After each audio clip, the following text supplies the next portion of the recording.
Welcome everybody to Game Set Match. Once again, I'm Minako, and today we're joined by someone all the way in the Netherlands. So, uh, yeah, it's hard to not have seen competitive Street Fighter within the last decade and not know him. But we're joined today by BlindWarriorSven.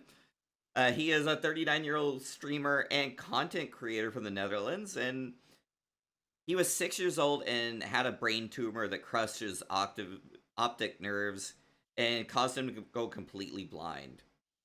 And as a gamer, this was like a massive tragedy for him because if for a time he was unable to play.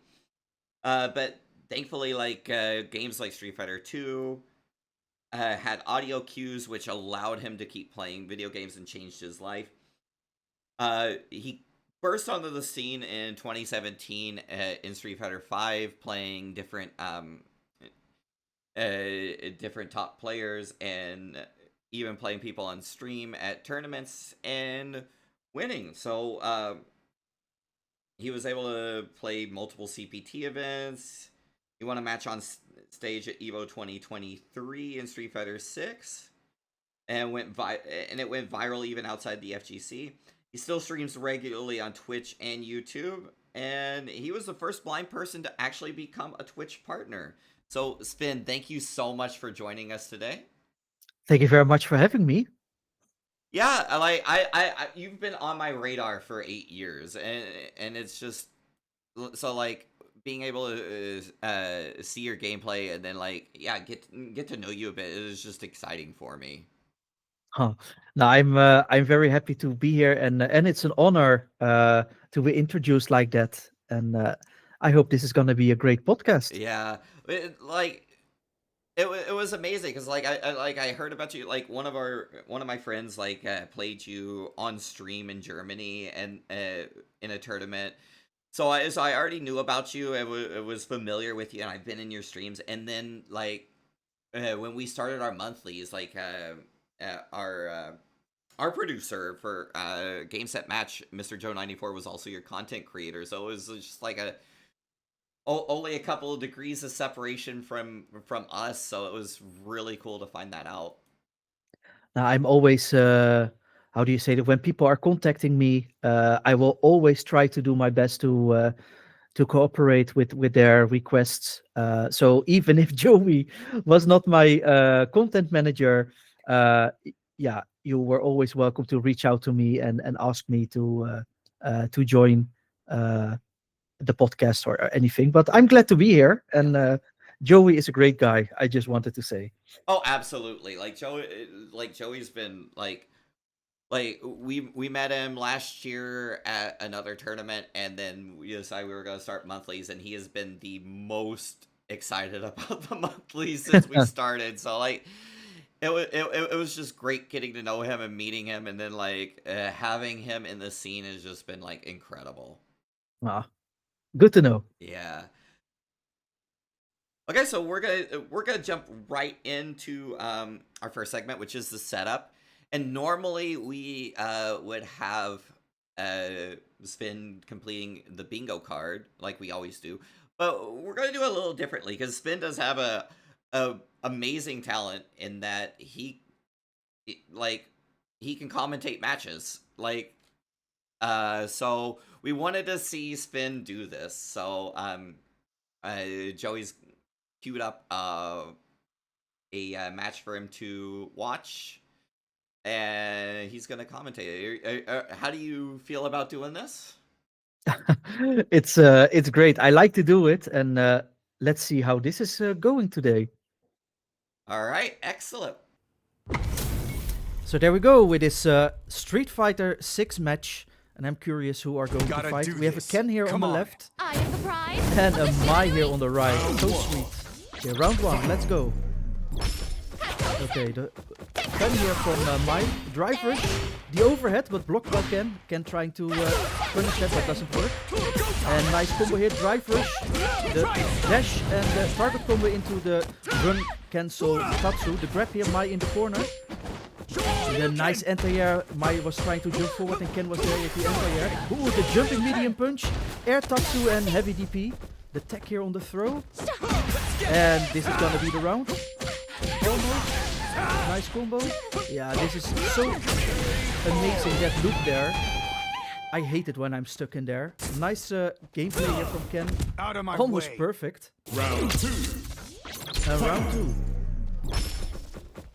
Both players are doing some mini walks there, but Mai tries to get in with a drive rush. The tech here on the throw attempt here from Mai. The poke Ken tries to get in, and he gets the throw. Doing the dash into the overhead. Fireball blocked by Mai. Defended by Mai, blocked by Ken. It's a bit neutral here. The drive rush. Mai is in the corner, target combo. And Tatsu after the rush. The run actually. Mai jumps in. No anti-air from Ken. And here it comes. Target combo again. Run DP into level 3 super. I don't think this is killing already, but you never know. No, Mai is still alive. We speak about Ken. The DP on the block. And Mai with the combo. Shilibapshi, but no level 3 super, I wanted to say. A fan here. This looks good. Fan again. Drive rush and Mai with the level 3 super. But it was on block and Ken with a... I think a heavy DP or EXDP, I didn't hear it, but I think it was a heavy DP. Taking the first match. GG's. All right, and that moves us into segment 2, which is the reset, where we're going to be talking with Sven and asking him a bunch of questions, and yeah, so it'll be pretty exciting. So yeah, Sven, like you, in Street Fighter V, you actually played Ken and had an amazing, Ken. Like you were the thorn in Europeans ranked for the entirety of the game. You actually were able to beat some of the best players in the region, like Problem X and Bolt Strike, and I'm Still the Daddy, among others. In Street Fighter 6, though, you completely changed your character type by picking E Honda as your main character. So I'm wondering, when you pick up a fighting game that you intend to play competitively, what attributes do you look for in a character for your main? And what would make you actually avoid a character entirely? Good question. Yeah, first of all, Street Fighter V and Street Fighter 6 are, although they are from the same series, but they have so much differentiations in the gameplay that it's difficult to compare them one-on-one, I would say. So when I started Street Fighter 6 and picking my character, I was really not happy with what they did with Ken in the first place. First, they changed his voice, which I was not happy with. I really liked Ken's voice in Street Fighter V, the USA voice I am talking about. And then Ken in Street Fighter V was a very quick player. You really had to do his inputs very quick. For example, if you wanted to do crouching jab, standing light kick into heavy DP, you really had to hit confirm very quick. Or if you wanted to do his target combo, standing light punch, back medium punch, heavy punch, yeah, there was a small frame that you need to react, either stop the combo if your opponent was blocking or not. Then in Street Fighter 6, Ken felt a bit, yeah, sluggish to me, if that is the right word. It feels like that his inputs, he is still a fast character, but his inputs feel, yeah, not as speedy as the Ken in Street Fighter 5. So I was a bit disappointed. And second, I was playing Street Fighter 6 versus a player that was an offline session, versus a player that was able to play the game for more than a month already due to a deal that he had with Capcom back then. He was a journalist, so yeah, he had some background gameplay, so to say. In return, he was not allowed to play tournaments for 1 year. So yeah, that was his disadvantage. So he had the game for more than a month already when he played with me, and he was really running me down. And I was like, okay, what's happening? I was learning the sounds, I was learning the techniques, and my Ken completely sucked. So I was checking out other characters to see if those characters were more fun to play considering the tools that you have in the game, like Drive Rush, Drive Impact, Anti-Air, um, and those. And all of a sudden, I picked E Honda because I played E Honda in the past when I was playing Street Fighter 2 a lot back on my Super Nintendo. I was like, okay, let's give this buddy a try. And I started winning rounds with him versus that guy. And I was like, this feels good. This is fun. So let's continue with this character. And then I played more and more with him, and he was the first character that I brought to master. So actually, what happened with Ken in 5, because Ken was the character I picked in 5 um, very soon, and it was the first character I had fun playing with in 5. The same happened to E Honda in 6. He was the first character I picked that I had fun with in the game, and yeah, that's why I stuck to him. So what I am looking forward in characters that makes it fun for me to play is, of course, their move set. What I think is also very important is the voice of the character. Does it have an attracting voice or a voice that I think is funny?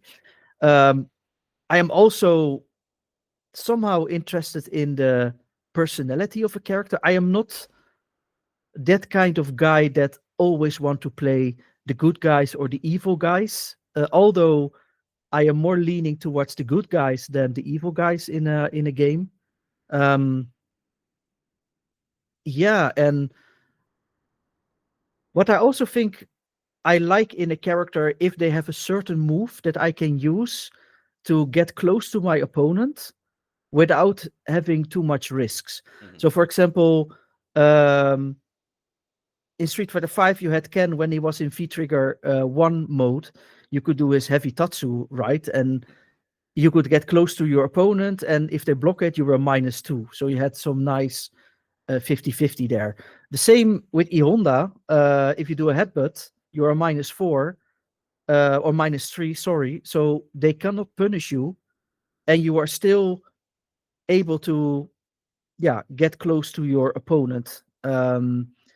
So that is also something I am searching for in a character. If they have a special move or another move that has a uh, low risk when you throw it to your opponent, and at the same time, uh, yeah, make your opponent close to you. Because what I don't like in fighting games if my opponents are gonna zone me or something like that. I mean, I can handle it. It's not the end of the world, but I don't like zoning fights that much. I think that's a universal trait though, Yeah. because like it's real like zoning can, especially nowadays. Like I feel like zoning feels too oppressive a lot of the times, and yeah, I find that especially at 6, like zoning game can be a grind, but like it can, but like if you find the right approaches, it's really good. But yeah, I think the way you're like selecting your characters is very similar to me because like it's like toolkits are super important always Now, with the game, but like I think for me it's always aesthetics as well as like what character do I like seeing, and even here I agree with you hearing on the screen because like certain voices in a fighting game can actually destroy me. Like in Street Fighter 4, Adon's voice oh was the yeah, worst thing on the planet. I directly. I mean, as soon as he starts speaking, I hated him Hmm. directly. Yes. Yeah. So I totally get it. But yeah. So yeah, talking about Street Fighter 6, like you played Street Fighter 5 competitively and you play Street Fighter 6 competitively. And So, do you think so? Like thinking on the terms of accessibility in these two games, which do you think got it the best so far? I get that question very often. I would say both games were accessible in different ways. Let's start with Street Fighter V.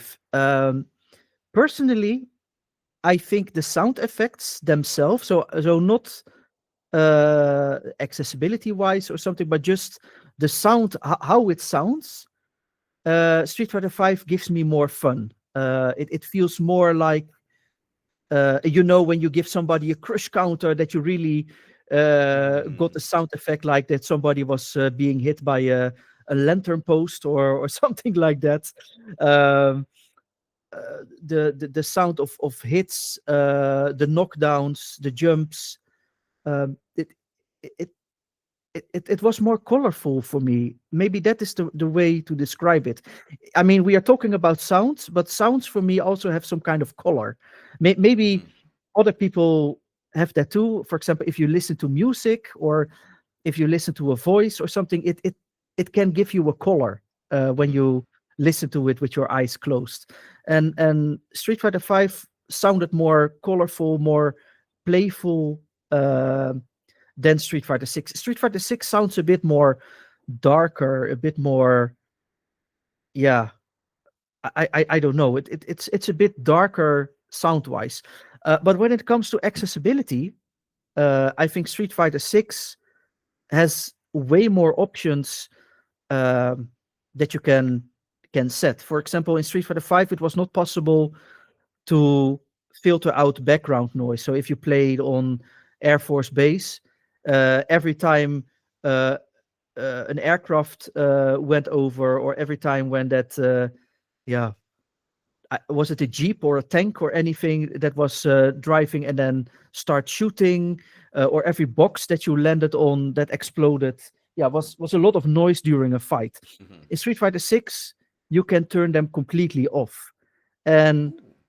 for competitive fights as a blind player, that changes a lot. It makes it much more easier for me to focus on uh, what's going on after a knockdown, for example.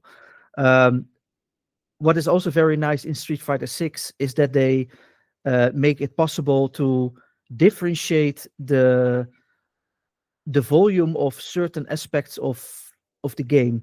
So footsteps, for example, can be lowered or increased volume wise compared to a jumping sound or compared to a special move sound. And of course, yeah, everybody has their own uh, preferences, but I like to have footsteps lower than, for example, an Hadouken sound. I still want to hear them, but I don't want to have them at the same level as a jump or an Hadouken or a drive rush or something like that. So yeah, accessibility wise, I would say Street Fighter 6 is way ahead. But when it comes to just enjoying the sound effects, I would say Street Fighter 5. Oh, I kind of agree there. Like I don't I I kind of like I know I got used to it with it in Street Fighter 6, just like the sound effects, like block, hit, everything. But one particular thing that I agree with you that I miss from Street Fighter 5 is the crush counter sound. Like punish counter doesn't have that kind of strong sound. Yeah, it's not satisfying enough. If you know what I mean. I mean, Yes. if you crush counter somebody in 5, it was really like, so now I gotcha. So, or that hurts. And in Hmm. Street Fighter 6, yeah, it's that kind of little sound that you hear. It's not so, it's not so overwhelming, not so satisfying, like you dealt a nice blow there. So yeah, I agree. Yeah, and yeah, and I'm kind of a stickler for this because like I play music, like I'm kind of an audiophile as well. So with and I was kind of neurotic about that even in Street Fighter 4 because like I played the arcade version of vanilla Street Fighter 4 Hmm. and I just loved the the depth of the sound on like even block stun. Like it had a great sound to it, and they Yeah. took that away when the console released, and I felt like that was a mistake. But like, yeah, so like going from that to like the console version of block stun felt weird, and but they kept that throughout the game after that.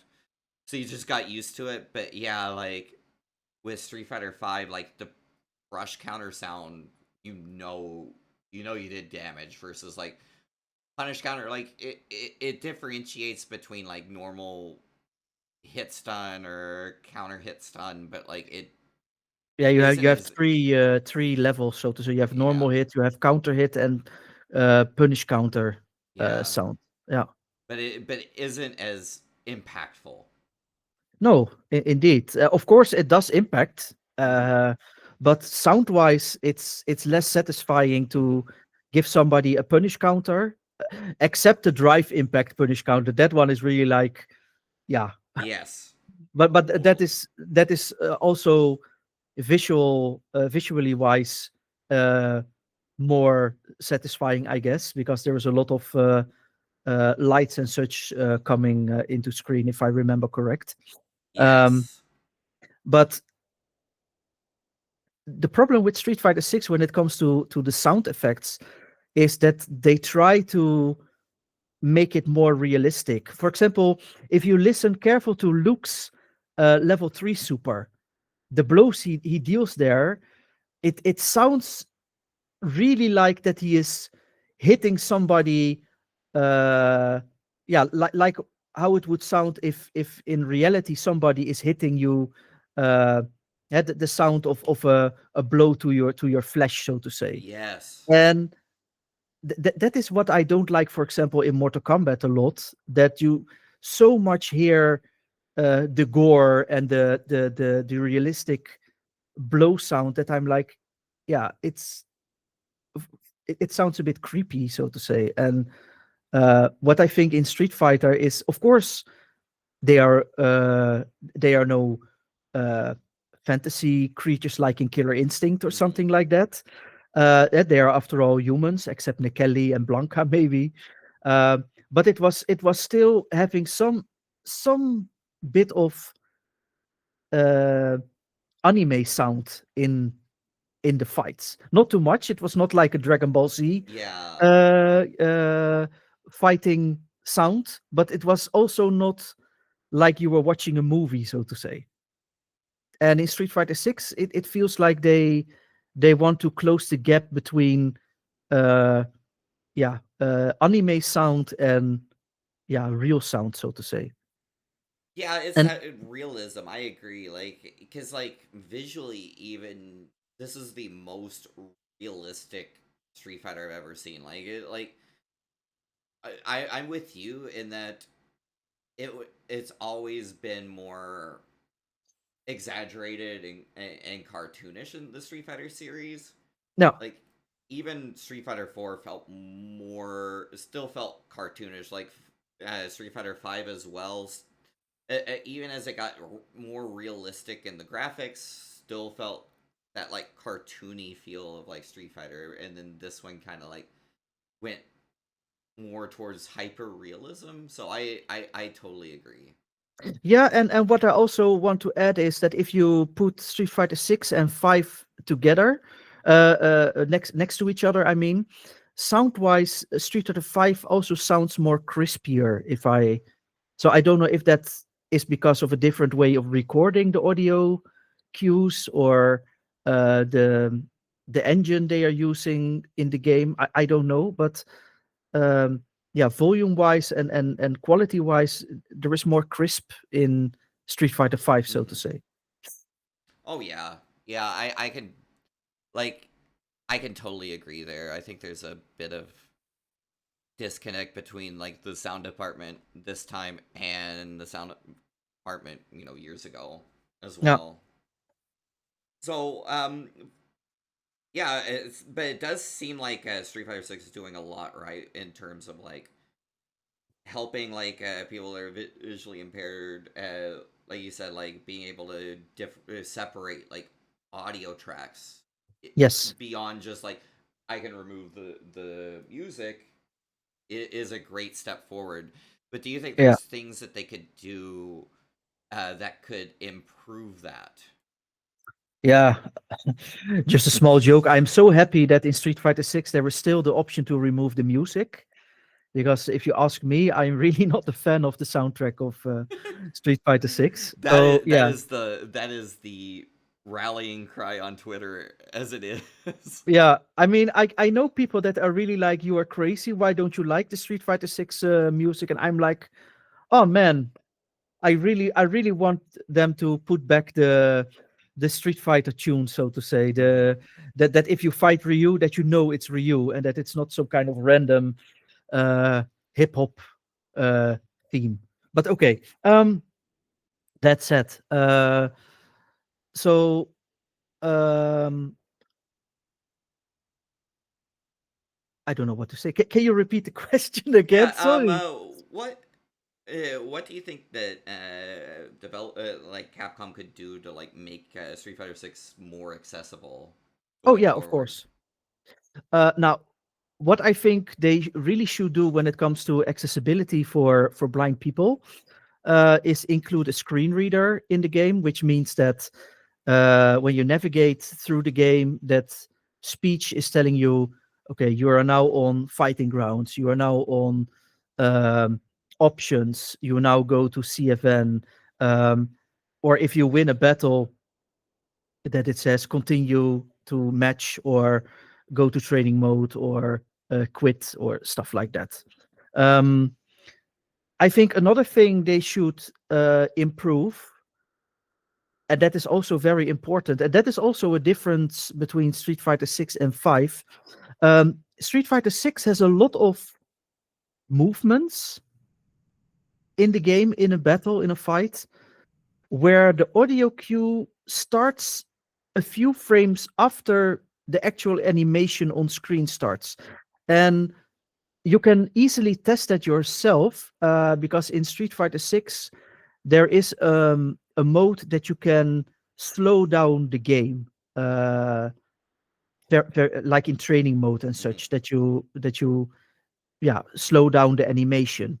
For example, if you turn that on and you jump, you can clearly hear that the sound of the jump is a few frames later than the animation of the jump, which makes it a bit harder for me to anti-air with a DP, for example, because I have lesser frames to react on.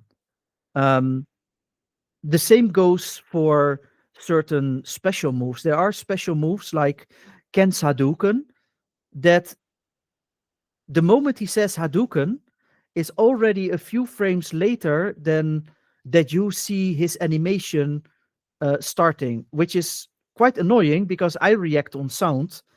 So when I jump towards my opponent when he says Hadouken, he is actually already a few frames later in the actual move. So he has more time to recover for an anti-air DP, for example. Right.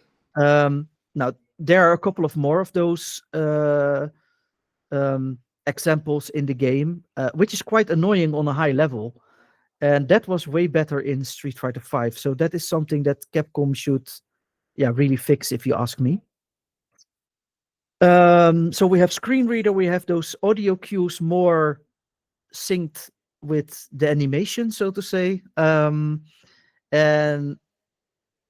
yeah, what I think should also be very important is an audio cue right before the match that tells you if your opponent is playing modern or classic in online matches, because it can feel very frustrating if I play versus a character and they DP me non-stop when I jump on them, and at the end it turned out they were modern. Then I'm Hmm. like, maybe I should have approached this guy in another way.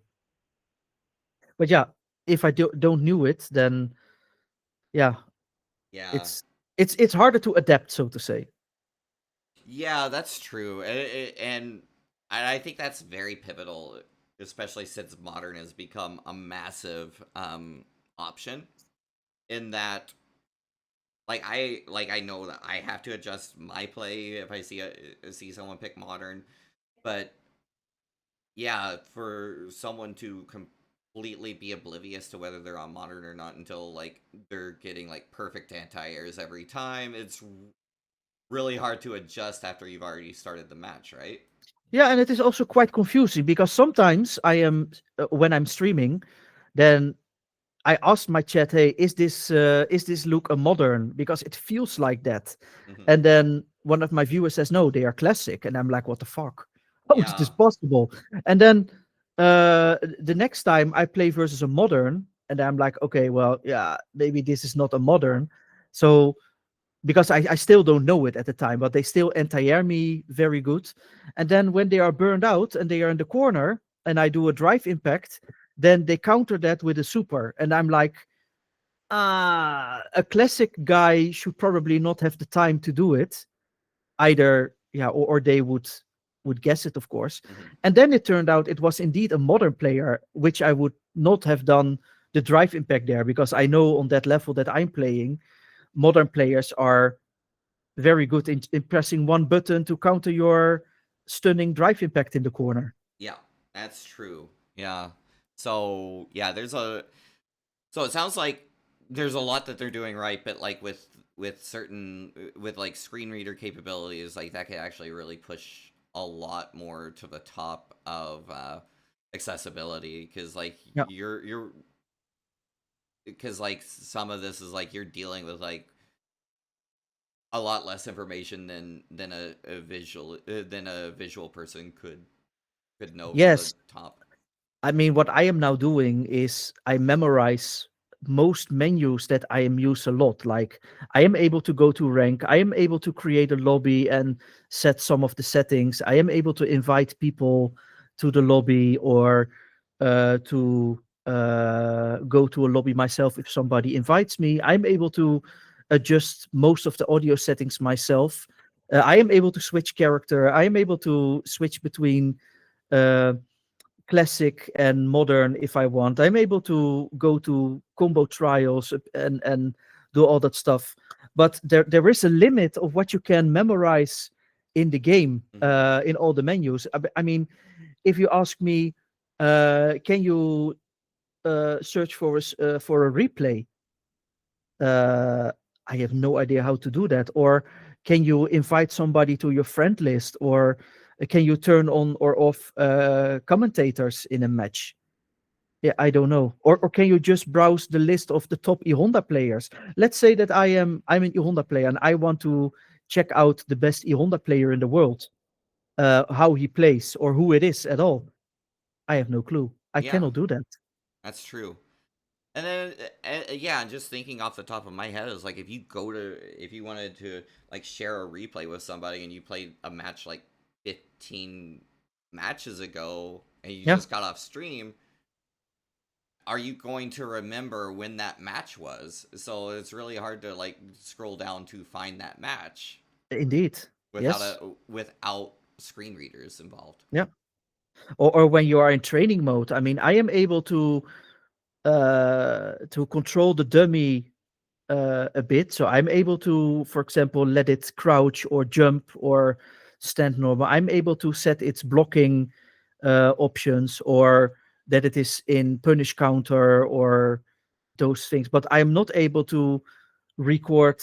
I'm not even sure if you can do that, but I think you can do that. But in five, for example, you could record some things for the dummy that it was doing Hmm. uh, either a wake up DP or a jab, or that you could practice meaties, for example.